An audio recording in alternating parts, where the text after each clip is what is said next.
Assalamualaikum warahmatullahi wabarakatuh. Selamat pagi buat sahabat Odon Kaos atau Odon sahabat kaos.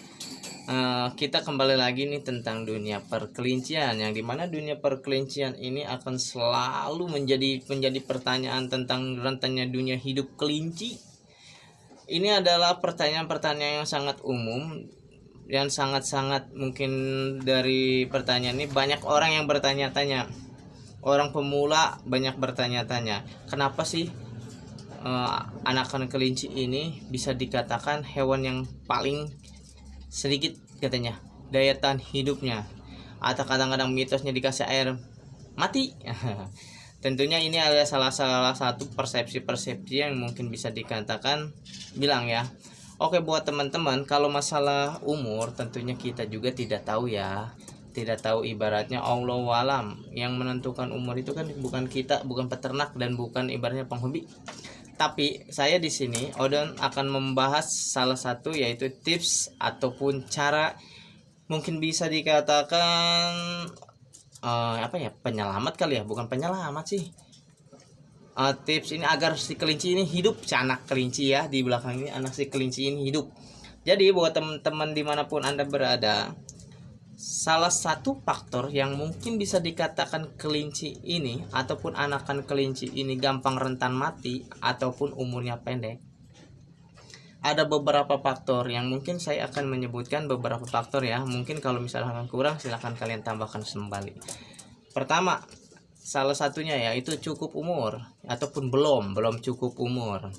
Yang kedua, gonta-ganti pakan ataupun eksperimen. Nah, yang ketiga berupa faktor cuaca. Nah, yang keempat, apalagi tadi, ataupun kita yang terlalu kurang peduli dengan si kelinci. Nah, yang pertama itu belum cukup umur. Buat teman-teman apun dimanapun Anda berada, kelinci identik emang kalau misalkan secara garis di alam ataupun di para peternak ya, belum cukup umur ini si kelinci usia 14 hari ini ya, buat teman-teman, dia udah mulai belajar makan sendiri. Dikarenakan si hewan ini dia mulai aktif ataupun mengenal suatu jenis makanan yang mereka ingin ketahui. Jadi mereka ini umur segitu dia penasaran nih ataupun mengetes suatu gigi ya. Nah, kalau misalkan umur seperti ini emang bisa, misalkan nih dia udah benar-benar pengen tahu makannya tersebut. Nah, faktor yang mengalami kematian itu yaitu biasanya belum cukup umur ya teman-teman. Kebanyakan kalau misalkan kita mengambil, saya bukan menyebutkan salah satu unsur ataupun oknum ya, ataupun dan lain, kadang-kadang kalian juga salah persepsi, katanya kalau yang kelinci yang dikasih ibaratnya cukup umur ataupun besar kurang menarik, nggak lucu. Salah satunya kesalahan kalian juga. Ataupun kalau momen-momen lebaran, jadi si para penjual dadakan ini dia itu tidak mementingkan umur. Biasanya usia 20 ke bawah juga udah diangkut, karena mereka ini mengejar omset ataupun mengejar suatu momentum yang dinamakan yaitu hari lebaran. Biasanya mereka itu memanfaatkan suatu momentum agar si anak-anak kecil nih megang duit banyak, jadi mereka anak-anakan kelinci kecil juga angkat aja. Jadi yang pertama itu kurang umur. Bisa usia seperti itu, kalau ibaratkan kata orang itu mulai kencang menyusunya pada induknya, ataupun mulai bener-bener kalau orang itu apa ya, getol kali ya bahasa Sunda, apa mulai aktif ataupun mulai haus dengan air susu induknya.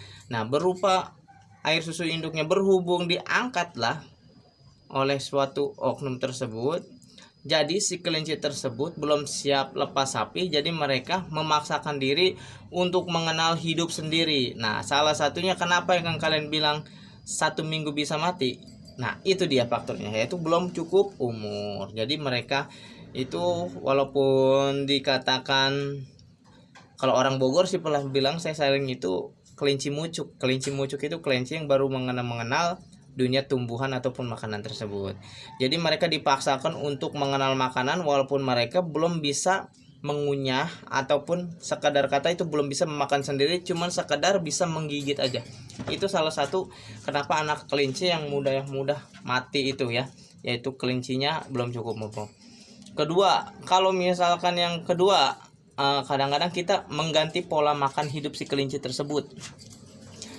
Jadi buat kalian kalau misalkan mau beli kelinci, usahakan beli ke peternak. Setidaknya kita tahu bahwa si pakan kelinci ini dia masih makannya di peternak itu kelincinya pakannya ini. Misalnya kasih kacang, kasih rumput, kasih pelet, kasih ampas. Nah, itu dia pola pakan dia. Jadi jangan diganti-ganti ya sobat. Walaupun kalian membeli ataupun membeli kelinci segede apapun, kalau misalnya si kelinci ini banyak karakternya sobat. Syukur-syukur kita dapat karakter si kelinci yang mudah menerima adaptasi makanan tersebut. Kalau misalkan kita menemukan makanan tersebut tidak dimakan sama si kelinci tersebut karena kesalahan kita yaitu mengganti pola makanannya, kita ibaratnya nanya ke sini, oh makanan si kelinci ini tersanya wortel, oh makan ini kelincinya kebanyakan air jadi mati, atau kayak gini. Nah kayak gitu. Kalau misalkan saya usahakan kalian kalau membeli kelinci datang ke punyanya langsung ataupun ke peternak. Saya sih bukan merekomendasikan, ini sekedar tip aja agar angka kematian kalian kecil ya. Walaupun kita beli yang segede apapun, kalau pola makanan kita diubah bisa-bisa tidak cocok buat kelinci tersebut.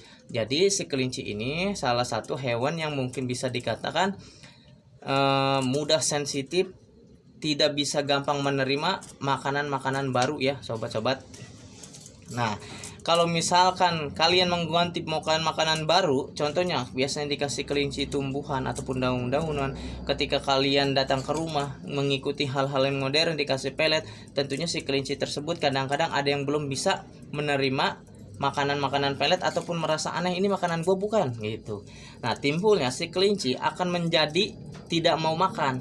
Jadi ketika si kelinci tidak mau makan, timbullah masuk angin yang disebutnya penyakit kembung, di mana penyakit kembung ini akan menjangkit ataupun menyerang tubuh si kelinci berupa dari perut. Nah, baru perut itu berupa dengan angin-angin yang di dalamnya. Nah, akibatnya mereka jarang makan ataupun tidak makan. Nah, yang ketiga yaitu tadi faktor apa? Cuaca. Buat Odon rekomendasikan ya, cuaca ini bisa mempengaruhi kelinci anakan juga, bisa menjadi kolab. Dimana kolab ini yaitu cuaca yang mungkin sangat ekstrim. Dimana cuaca ekstrim itu? Cuaca ekstrim ini yaitu cuaca yang mudah berganti-ganti antara panas hujan ataupun hujan aja.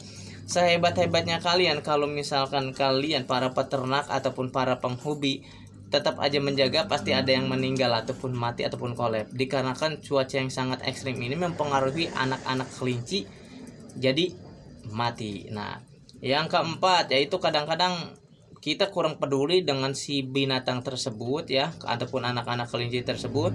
Kadang-kadang orang tua atau kakak, adik, tantenya atau pamannya hanya sekedar mementingkan buat si kelinci itu anak tersebut. Sedangkan sobat, si kelinci ini, anak-anak kelinci ini adalah salah satu hewan yang sangat dibilang tuh sangat mudah sensitif ataupun gampang stres. Dikarenakan kelinci ini gampang stres, timbullah angka kematian kembali. Ya, langsung disalahin lah si kelinci tersebut hewan yang mudah mati. Sedangkan kalian tidak menjaganya dengan baik-baik.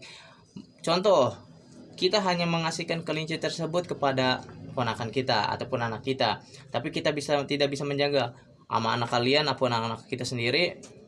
Kelinci bisa dibanting-banting, kelinci bisa dicekik, kelinci bisa dijewer-jewer. Sedangkan si kelinci ini adalah salah satu hewan yang sangat sensitif dengan gangguan-gangguan atau mungkin bisa dikatakan gampang stres.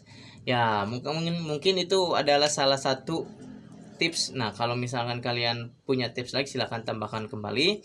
Nah, kalau misalkan video saya kurang bermanfaat silahkan gak apa-apa. Kalau misalkan video ini bermanfaat silahkan kalian terapkan kata-kata saya ataupun kalian sharing-sharing. Saya sini bukan guru ataupun bukan ibaratnya suhu yang bisa dikatakan karena orang-orang bilang udah senior, nggak ada kata-kata senior di sini. Kita ada belajar bersama ya sobat.